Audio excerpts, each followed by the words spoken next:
안녕하세요. 이번 시간은 2023년 문화체육관광 연구개발사업 신규 지원 대상과제 통합 공고문에 대해서 설명드리도록 하겠습니다. 문체부의 대표적인 기업 지원 그리고 창업 지원, 연구개발 지원하는 대표적인 기관이 한국 컨텐츠 진흥원이라고 있습니다. 보통 코카라고 많이 부르고 있습니다. 이 공고문상에 보니까 올해 2023년도에 주요한 R&D 과제들에 대해서 모든 정보가 담겨 있습니다. 지정 공모로 띄운 과제들도 있고요. 그리고 자유 공모 형태로는 1년짜리 과제와 그리고 2년, 3년에 걸쳐진 자유 공모 과제, 단연짜리 과제로 크게 세 파트로 공고를 띄웠습니다. 네, 지정 공모에서는 어떤 내용의 연구 개발을 지금 계획하고 있냐면요. 문화 파트와 그리고 저작권, 관광, 스포츠. 아무래도 문화체육관광부니까 스포츠와 관광, 문화 관련된 내용이 다 포함되어 있습니다. 지정 공모 과제란 과제별로 제안 요청서 RFP 형태가 있습니다. 이 제안 요청서는 말 그대로 지정 공모를 하면은 이 문체부와 컨텐츠진흥원에서 2023년도 연구개발 과제로 어느 거를 해라, 꼭 해라. 우리나라의 어떤 문화, 예술 이런 발전을 위해서 이런 분야의 기술 개발이 꼭 필요하다. 구체적으로 지정해주는 형식으로 되어 있는 게 바로 지정 공모 과제입니다. 이번에 지정 공모 과제로 총 41개가 떴고요. 그 중에 한 개를 하나 볼까요? 다섯 번째 문화 파트에 그 메타버스 디지털 트윈 기반 e스포츠 경기장 초현실 체험 기술 개발이라는 어떤 기획 과제, 지정 공모 과제가 떠 있는데요. 제안 요청서 RFP를 한번 보도록 하겠습니다. 이 RFP에는 이 메타버스 디지털 트윈 기반 e스포츠 경기장 초현실 체험 기술 개발이 왜 필요하고 왜 국가적으로 필요하고 그리고 최종적으로 무엇을 개발하는 게 목표인지 최종 목표와 그리고 꼭 어떤 내용을 개발해야 할 내용에 대해서 담겨 있습니다. 예를 들어서 e스포츠 경기장 환경 시뮬레이션을 위한 디지털 트윈 제작 기술을 꼭 개발해야 된다라고 이렇게 개발 내용들이 명문화되어 있고요. 그리고 연도별로 연구 목표가 제시되어 있고 그리고 어떤 개발 목표가 연구 개발 사업만의 특징이 있죠. 제가 유튜브에서 주로 설명하고 있는 예창패, 조창패, 창업도약 패키지, 청년창업사관학교는 연구개발 사업이 아닙니다. 보통 창업사업화 지원사업 또는 B-R&D 사업이라고 합니다. 연구개발 사업은 R&D 사업이라고 부르고 있죠. R&D 사업 같은 경우는 항상 이렇게 개발 스펙이 주어집니다.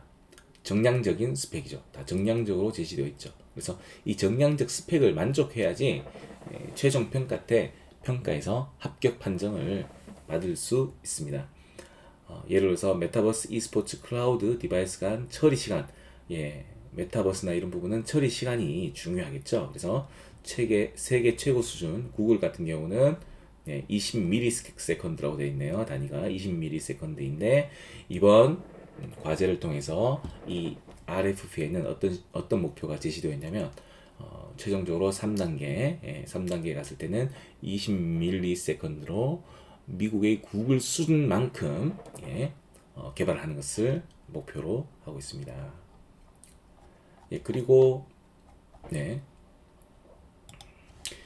그리고 자유공모 단년도 과제 이 창업형 과제가 눈에 띄었습니다.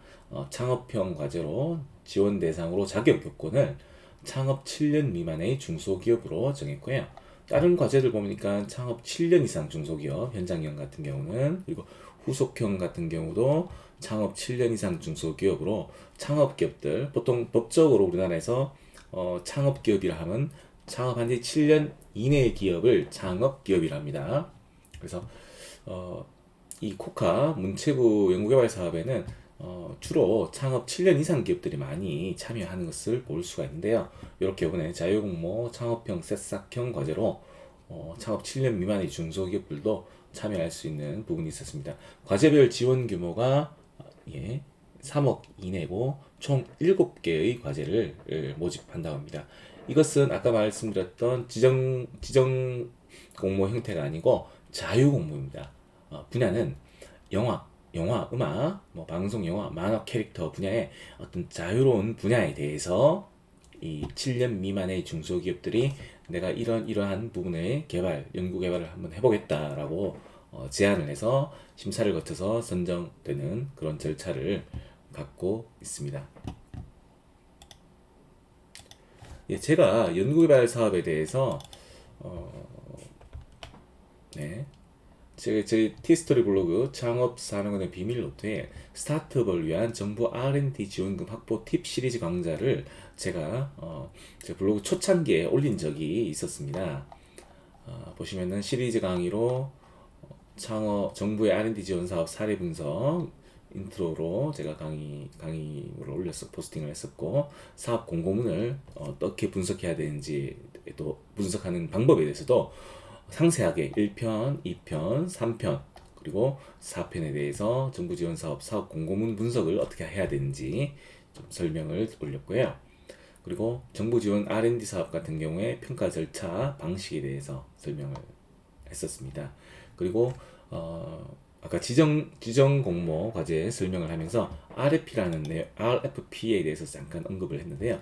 과제 제한 요구서라고 합니다. 그래서 RFP라는 것들이 그 전년도에 보통 도출되게 되는데요. 아까 말씀드렸던 그 메타버스 과제도 그 전해, 지금은 올해 2023년 사업으로 나와 있지만 그 전해 공고가 기획을 하고 있습니다. 기획위원들이 참여를 하고 있죠.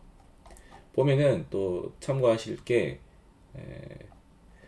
제가 말씀드렸지 않습니까? 아까 그 지정 공모 과제 같은 경우는 과제 기획위원들이 모여서 이 분야의 전문가의 산학연 분야의 과제 기획위원들이 모여서 RFP를 아까 짜거든요. 아까 보셨던 그 RFP를 짜는데, 그 과제 기획위원으로 그 기획에 참여한 사람은 이 과제에 신청하는 게 부적합 대상입니다.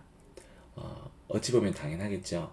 시험 문제를 미리 알고 있는 사람이, 시험 문제를 출제한 사람이 시험을 치는 형태가 되니까 그런 부분은 정부에서 보통 참여 제한의 대상에 올려 놓습니다. 이번 시간은 문화체육관광부에서 나온 연구개발 사업에 대해서 특히 창업 기업들이 도전할 만한 그 과제가 있었길래 한번 설명드렸습니다. 이상 창업사령관입니다.